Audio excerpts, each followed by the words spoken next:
it been a few hours, but it felt like days. Only been days, but it felt like months.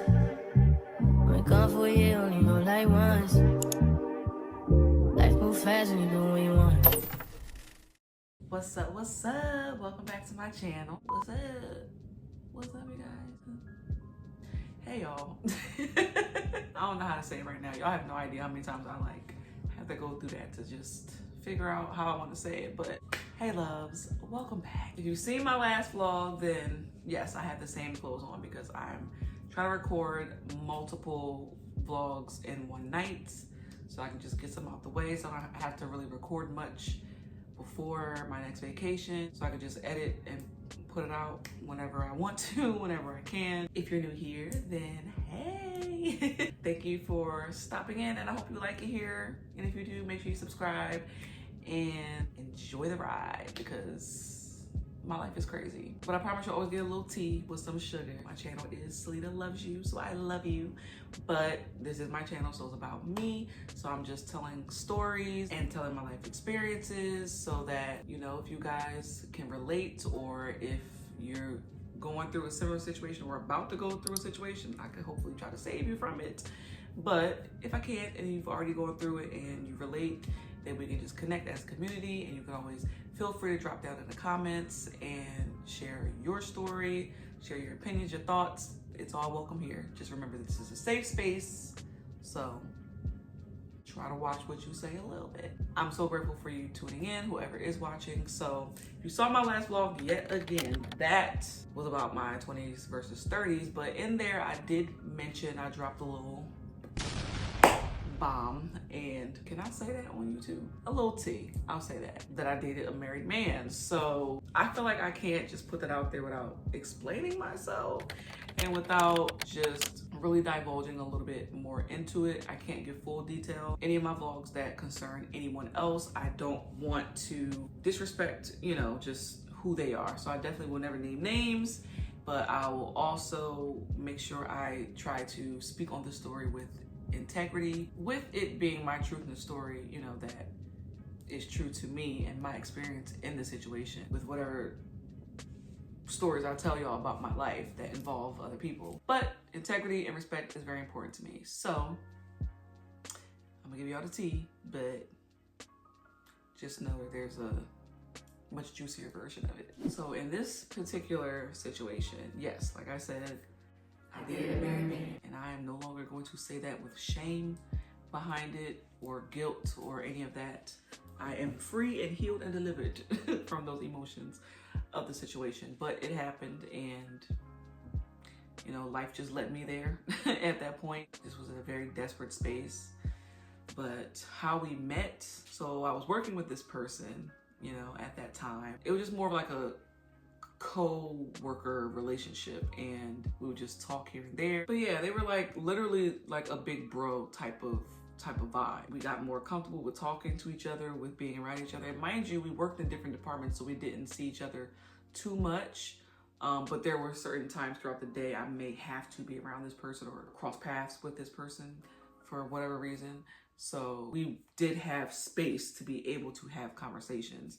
And sometimes we'll just run into each other on the elevator, or, you know, we shared a common space where you could have lunch or, you know, have your break. That space was shared amongst departments. So there was space for us to be able to have conversation at the very least. So yeah, many conversations just flowed. And there were times where he would be distraught. And of course, I'm a human. I'm like, you okay? Like, you good? This person felt comfortable enough to vent to me. You know, I do feel like I do that a lot. You know, I'm just someone who creates spaces for people to feel comfortable, to open up to me, to talk to me. And it's genuine. It's not, you know, no narcissistic type of plot where I'm just trying to get you to open up so I can just infiltrate. Like, no, like I genuinely make you feel comfortable, and I don't judge people. I'll let them share their lives with me if they want to, like my friends or whoever. I'm not saying like I'm a therapist, because I'm not. But you know, I just, whenever I'm just involved with someone in a friendship, relationship setting, or whatever it is, I know how I've always wanted to feel heard, and I want to be able to open up to people like that. So I just create that space for others. People just feel comfortable around me a lot of time when they spend time with me. Some people that don't know me, they will think other things of me, and that's fine. But when you get to know me, like, yeah, you're gonna spill your guts, or you're just comfortable in my space and you can just feel like the love and the peace around me that I really do bring to the table. So needless to say, of course, conversations got to be a lot deeper, and they would vent to me about their marriage, and which I now, if I ever get married, I do not think that's a good idea to vent to anyone about your marriage. Like, that's sacred, like that's you two, unless like I could see if you have another couple who you talk to, who help you navigate through different things, or a spiritual advisor like your pastor or a therapist or whatever that can help you with certain situations. But just venting to your friends, nah, I don't think it's a good idea. I don't do that now in this relationship. This is really the first relationship where I don't really divulge too many deep details. And trust me, me and my man, we be having our issues. They're not bad enough to where I feel like I just have to tell someone because I need to just have some type of external validation, or I need help to get out of it, or whatever. It's like a cry for help. Thank God in this relationship, I don't have a need for that. So I really do, like, for the first time, just keep all of our business to ourselves. I'll tell you a little bit here and there if I feel like it's informational and it can help, or if I feel like someone out there may resonate and they just need to hear from someone else that they may not hear it from. Or if they don't hear it from anybody, you can hear from me. Yeah, that's a no-no. So I should have even known then, just to kind of I mean, at that time, honestly, I could say what I should have done, but I didn't know. I didn't know not to. I would hear about it in church, but I wasn't married. And I really was a person who just did not know how to shut down conversations or just be like, no, for anything, for any reason. So I definitely didn't know how to do that when I felt like we were already building like a little friendship. But we kept it at work at that time. We didn't really communicate. It did get to a point where we ended up exchanging numbers, and probably something concerning the job. I can't really remember or say it was just because like, hey, like, let's just, exchange numbers or let's hang out. Nah, it was just like work related. To the best of my knowledge, I could be wrong, but I'm gonna give myself the benefit of the doubt here. But we just talked more and more, and then there was just one night where he invited me out, and he was gonna come pick me up. Matter of fact, he didn't invite me out. He told me he was on the way. Like, he was gonna come get me type of thing. And I could tell that and I did get in the car. I got in a car with him, and we rode around for a little bit, and we just literally just sat and talked, and he just vented. And it's funny how things can be subtle, in the beginning, because then it's like, I feel bad for kind of doing this, for even going out to see this person when I know they're married, period, whether they're my friend or not. But then you have the conversation and they're just talking about their spouse, or the troubles they're having, and you feel like, okay, all right, it's not going where I think it could go. It's just this, like, what it's been at work, it's here. Okay, cool. But that's deception. And not on his end, that's a trick of Satan. Like, seriously, like, you don't even see or notice that that's not okay, regardless of what it looks like in that moment, or regardless of the content of the situation, or just the circumstances of the situation at that moment. Period, it should be a no. But that's where I was at that time. It was actually really nice talking to him. Like, I really just enjoyed talking to him. I enjoyed him as a person. His mind was just a lot. It was a lot up there in his mind, but I felt like he had such a beautiful mind just as a person. And there was parts of me that was like, I wish I could have a husband that cares this much. Like, the way he talks about her, like, yeah. But the way he spoke of her, it wasn't the best, I'll say. All I was really focusing on was the fact that he was talking about her, and how much he talked about her. But really, the things that he was saying was leading me to believe that, like, oh, he doesn't really want to be with this person. And then, yeah, there were conversations about him getting divorced, many of them. But in the beginning, it was like absolute, pretty much. Like, the way that he was wording things with describing the relationship was like it was at its end, and like he was divorcing. And mind you, she was pregnant at the time with their son. That was just like, it was uncomfortable for him to be talking to me about certain things because I also knew that she was pregnant, but it was just like, I still saw it like, well, people co-parent, you know, like I just was not thinking about like save the family, you know. I would tell him that eventually, like I would get around to just like, hey, like there's clearly still something there. Like, what about counseling, working it out, this and that? And then he would tell me, well, we had counseling, this is how it went, and yada yada. It all seemed to be on her, and I didn't notice at the time that that's low-key narcissistic. Not saying he's a narcissist. Not saying that. Were there some key factors and traits there? Yes. Much like I've already expressed in my Navigating Narcissism video. If you've seen that, if you haven't, go check it out.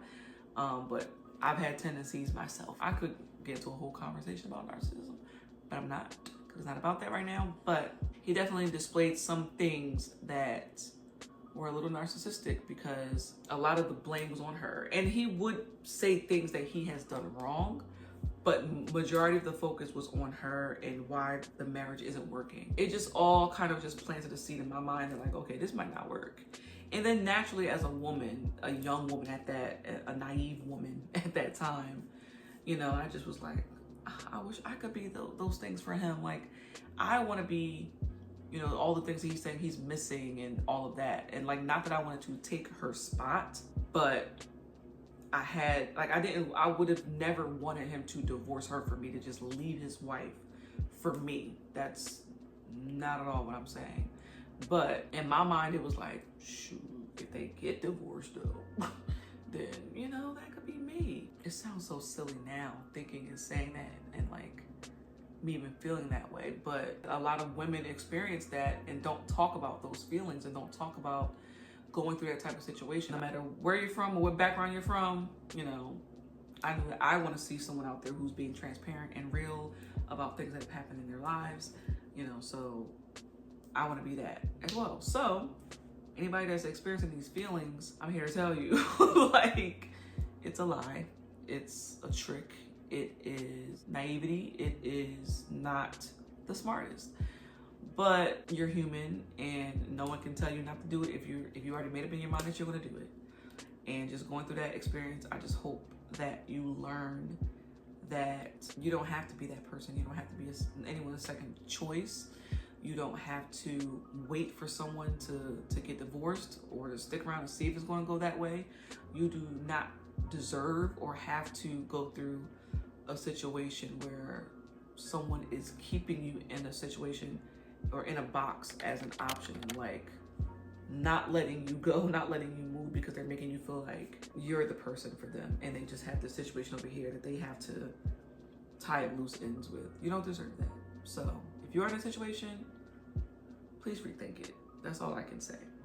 But no judgment here if you are experiencing that. Going back to the story. So yeah, it just started to get deeper and deeper, and we began to hang out more and more and more and more, and it became like an everyday thing pretty much. Like, it was pretty often. We were off and on for like,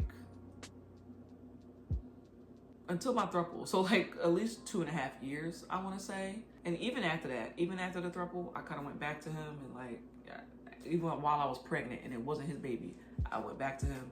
Like, it was still like it was just still this connection there. By that time, he was divorced. By the time my throuple was over, he was divorced. He was just like, there was just this, I don't know if you want to call it a soul tie or if you want to call it bondage. You know, like just an unhealthy attachment. But whatever it was, I had it for that man. I just did not see the seeds being planted in the beginning. Like, I kind of did, but it was kind of like, I was just like, nah, it can't be. Like, no. I just didn't take those little signs or those little feelings seriously. I just didn't. Matter of fact, the first night that he picked me up, that I said I went out with him, he actually came into my apartment, and I could tell he was nervous and that he felt like he shouldn't have been there. He stood over by the window. He was trying to keep distant, you know, but we sat on the couch. When he finally was comfortable enough to sit down, my foot was just how it is now on the couch, but like extended a little bit. And he grabbed my foot, started rubbing my foot. That right there was like, I should have paid attention to that.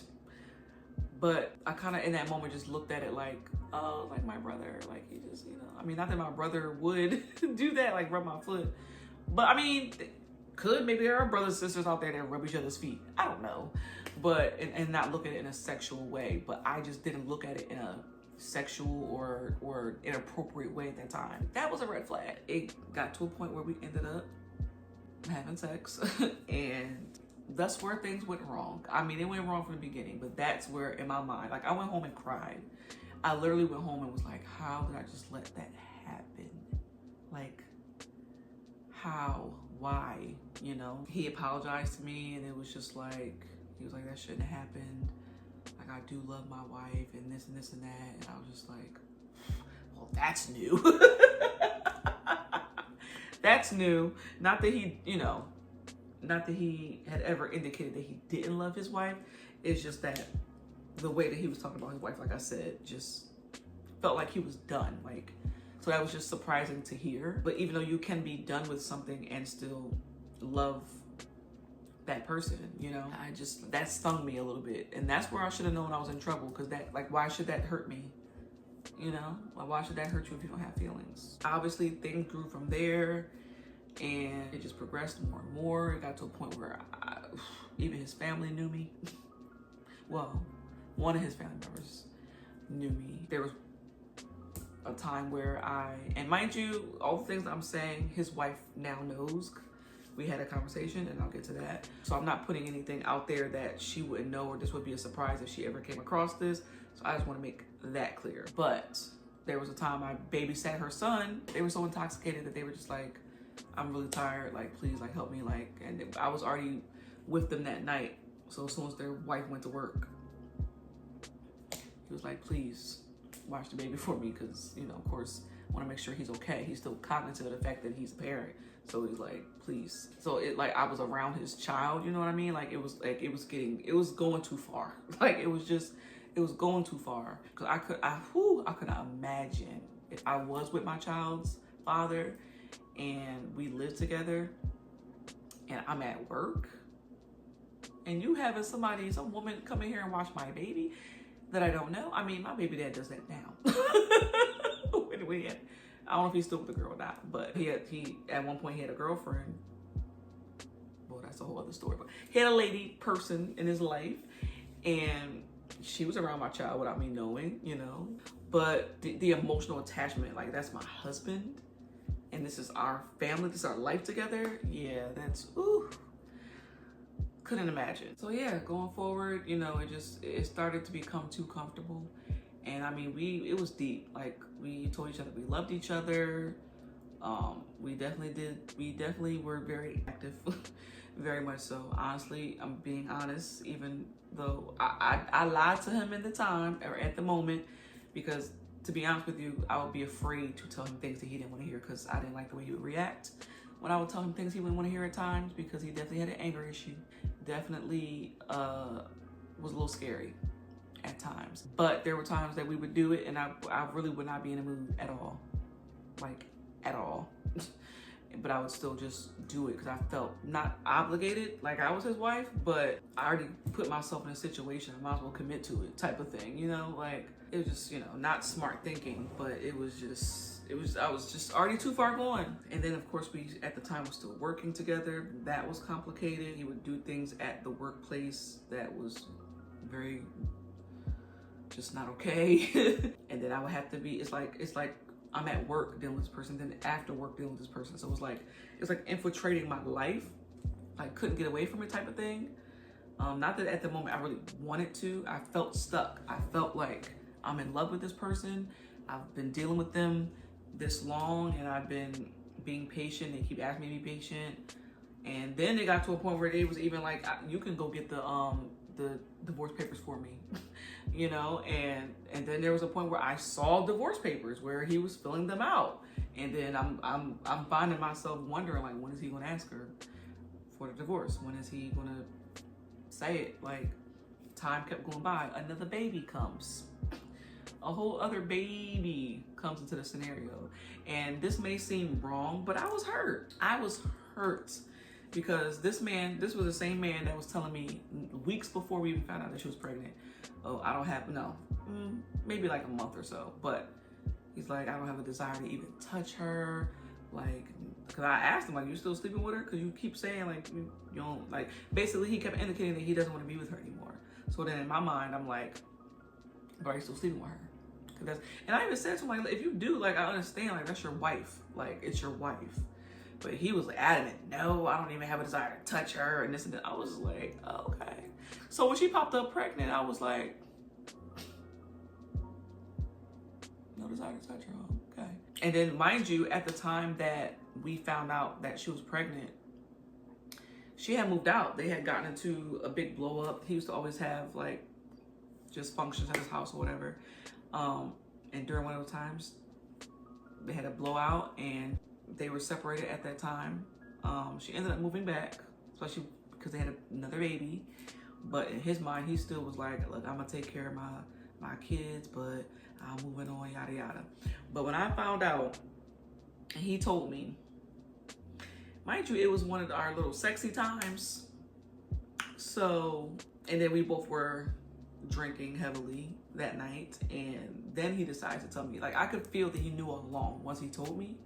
And it's like when he told me, I knew what he was going to say, but I just didn't, like, I couldn't process that, like, that's what was actually said or that he was going to really say. He did make it clear to me, like yeah, oh, she's late or whatever, and she took a pregnancy test and she is pregnant, and but I love you, I want to be with you, you're the only woman I want to be with, yada yada. It was all of that. Like, it was a lot of love bombing in that relationship, a lot. And I'm not gonna lie, I loved it. Like, I at that time craved it, needed it, like I said, desperate for it. That's something I had always wanted, something that I never really felt in my life.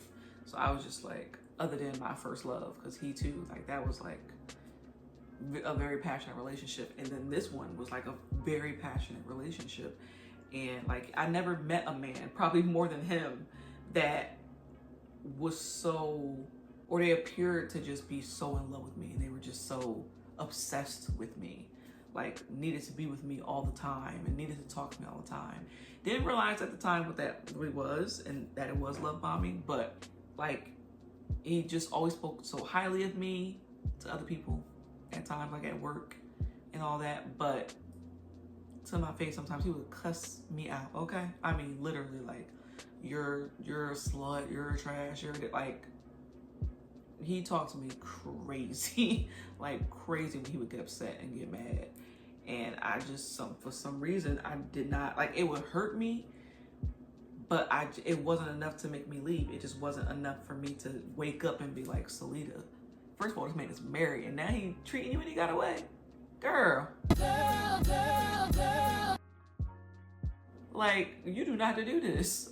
That just didn't click to me at that time, because I was so attached to all the love that I felt that he was giving me, and I just tried to just ignore like the bad parts of him, you know? Definitely became more mentally abusive, and I'm not gonna say he's an abuser, you know? I just think that he had an issue at that time, and when he would indulge, that would cause him to be a whole other person. Like, I remember Whitney one time said in an interview with Oprah, actually, that like, when it comes to drunks, like, sometimes, and I'm not saying he's a drunk, just saying, you know, or the proper term would be an alcoholic, but someone that battled with any kind of addiction, but especially alcoholism, you would be either really nice drunk or really mean drunk.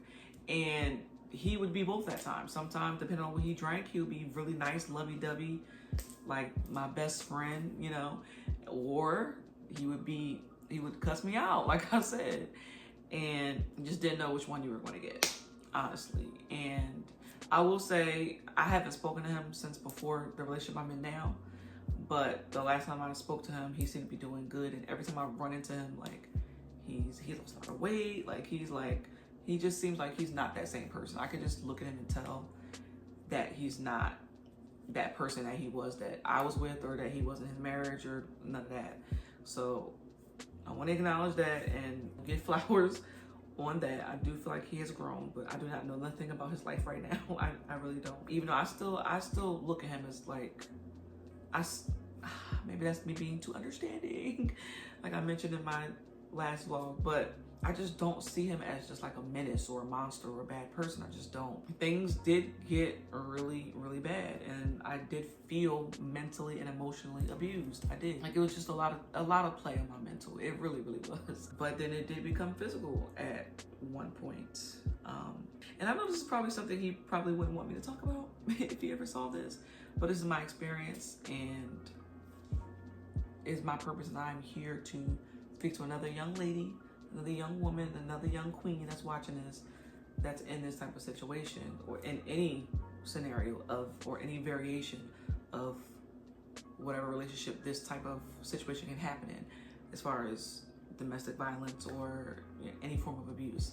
But that was my first time like really experiencing like actual abuse. One of the nights he had forgotten that he asked me to yet again babysit his son. Same situation, same scenario. I was about to go knock on his door because he was taking forever, and I was honestly worried about the baby, and especially knowing his shortcomings at that time. Like, I went to go like to the door to like knock, but I paused because I heard him on the phone talking to his wife and saying to her, "But I love you, I tried this and that." I was like, and crying. I'm like, oh. Yo, I'm like, I felt so, like, I can't explain the rage that goes through your mind, because it's like, this man was just telling me something different. Like, and there was a lot of that off and on. Like, it just was so painful at that time. Like, I could literally go back to that space and feel that same pain. And I'm just like, so eventually I knock. I'm like, well, I knocked when I heard him finally hang up. And he opened the door and was like, "What you doing here?" And pulls me in the house, and then yanks me up against the wall, and it's just like yelling in my face or whatever. Next thing I just remember from that, he told me to leave. He's like pushing me out the door. I just was so hurt and so confused, and I'm like, and he's telling me to go home. I'm walking to my car. I'm like, nah, you know what? No, this ain't about to play me. He ain't about to play me. So I turned around crying. I knocked on his door again.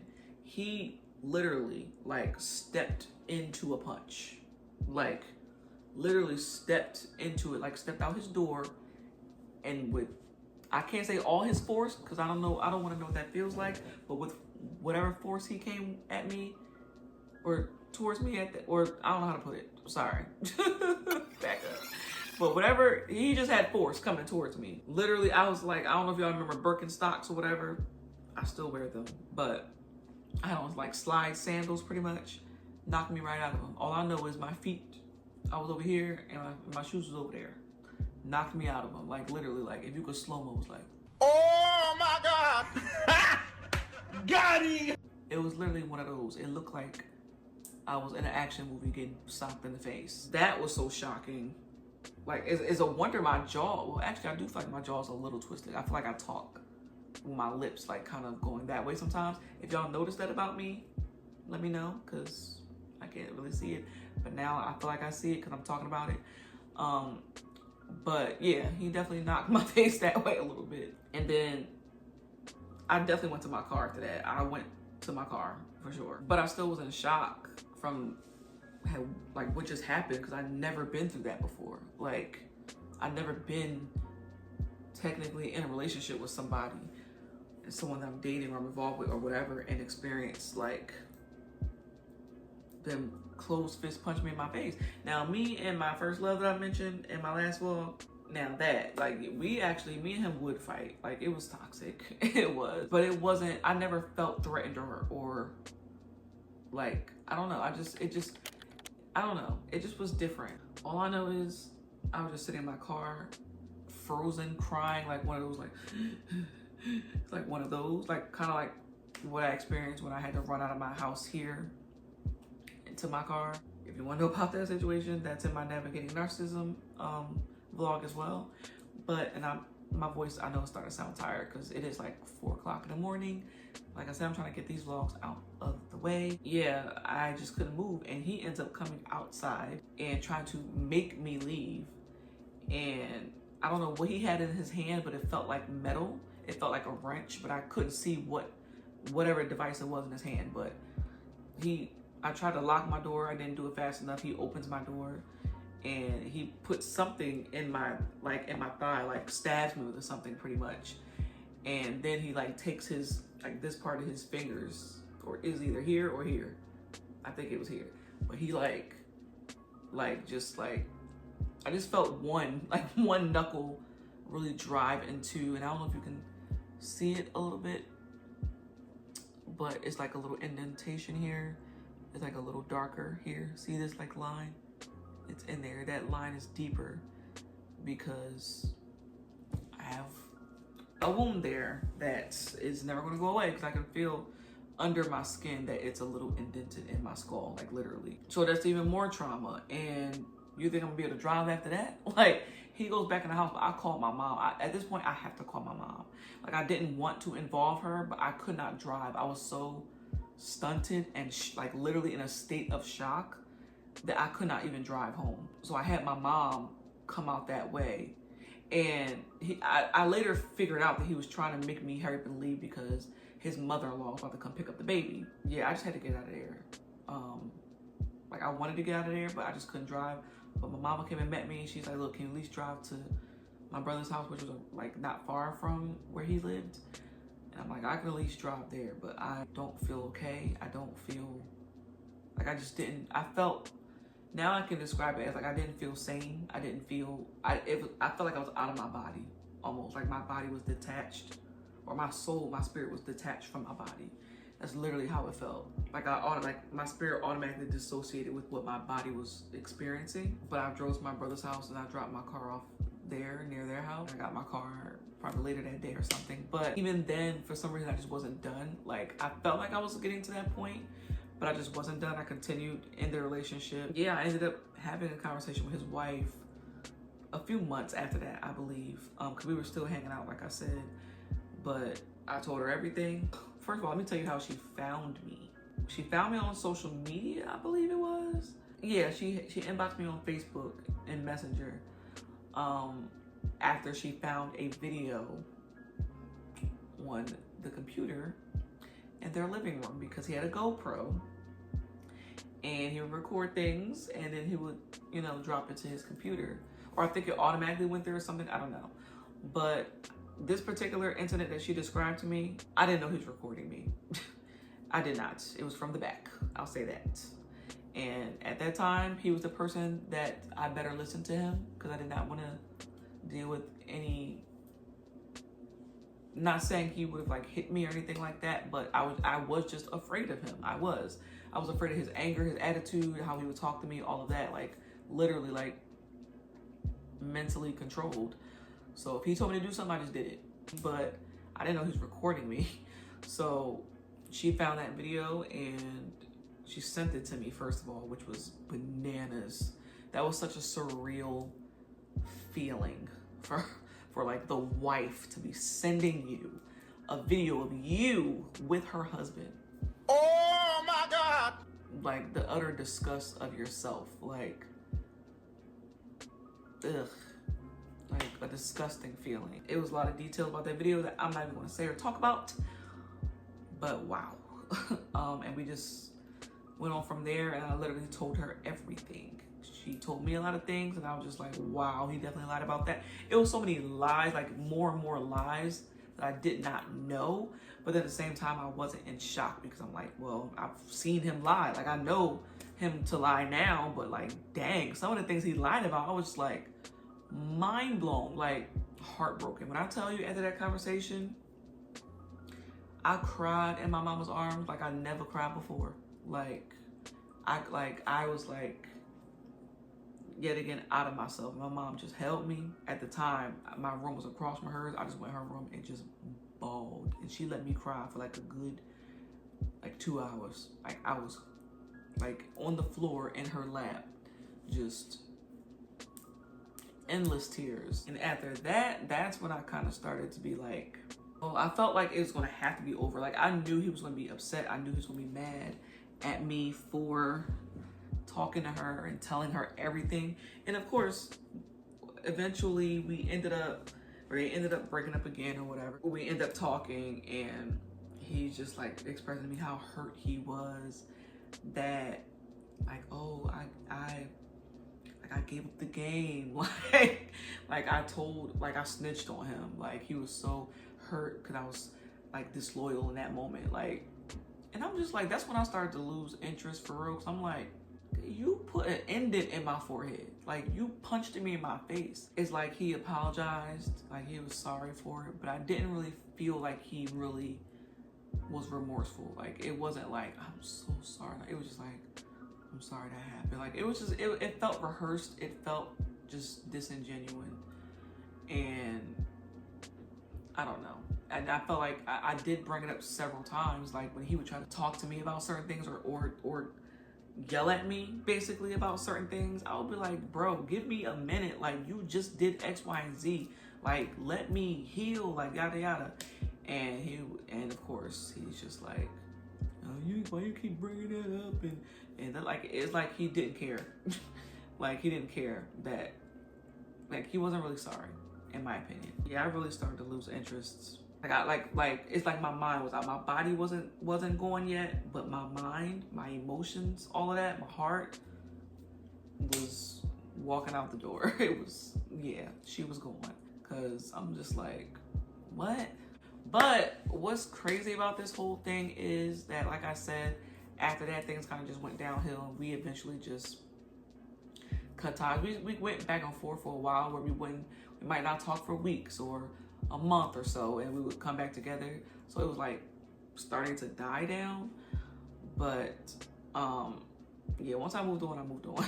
But after that was over and I still let him back in my life, it's like I was trying to get back there because I felt, part of me, after what I had went through at the end of the throuple, I felt like, well, dang, like that was the only man that really showed me that he loved me. Just naive and just totally ignoring, obviously, everything else that had occurred. I just felt like he was the one that I could call and he would come no matter what. And he still lived up to that. Like, just one of those people that I feel like maybe that's his way of being remorseful for what happened in our situation. But I'm proud of myself for getting through that time of my life. And I don't hold shame for that part of my life anymore like I used to, because I really used to carry that and feel like the things that happened to me after that situation that I deserved it. But even from that, I grew from it. And anybody that judged me, I don't care. I don't care. I did it. It is what it is. Can't take it back. But would I have put myself in that situation if I could go back? Absolutely not. I definitely would not. Because, you know, some things is like, oh, I needed that. That was a lesson. This was like, no, I could have avoided this. That's for sure. I still want to be that person that can be honest and relatable and tell you things that I have been through, that I've experienced, that were less than love and light, or less than the God-fearing woman that I am, or less than self-love, you know, because we've just all had those moments in one way or another, whether it's you dated a married man, or whether you was out here having a thought summer, or whether you just did things that you never thought that you would do, that you would never do again, but you still learned from them and you were still able to grow from them and take those experiences and help other people, or encourage other people to leave that situation before they involve themselves in that situation. But we're here and I'm a much better person, not for that or because of that, but I'm just in a different space. I'm just proud of who I am now. I'm proud of all of the things that I've come through. So those out there who have wanted to tell my story, because I'm aware of some people that has wanted to tell that story of me going through that time of my life with the wrong information, that's fine. And I see you, but it's okay. If that makes you feel better about yourself telling my story, cool. But, you know, I'm just someone who's transparent and open with my life. I've become more private with some things. Y'all don't need to know everything, and not everybody in my life needs to know everything. But like I said, I'm here to be a light. I'm here to be just an example. I'm here to be someone that you can relate to. Thanks for watching, and make sure you subscribe. Hit that subscribe button. Love you guys.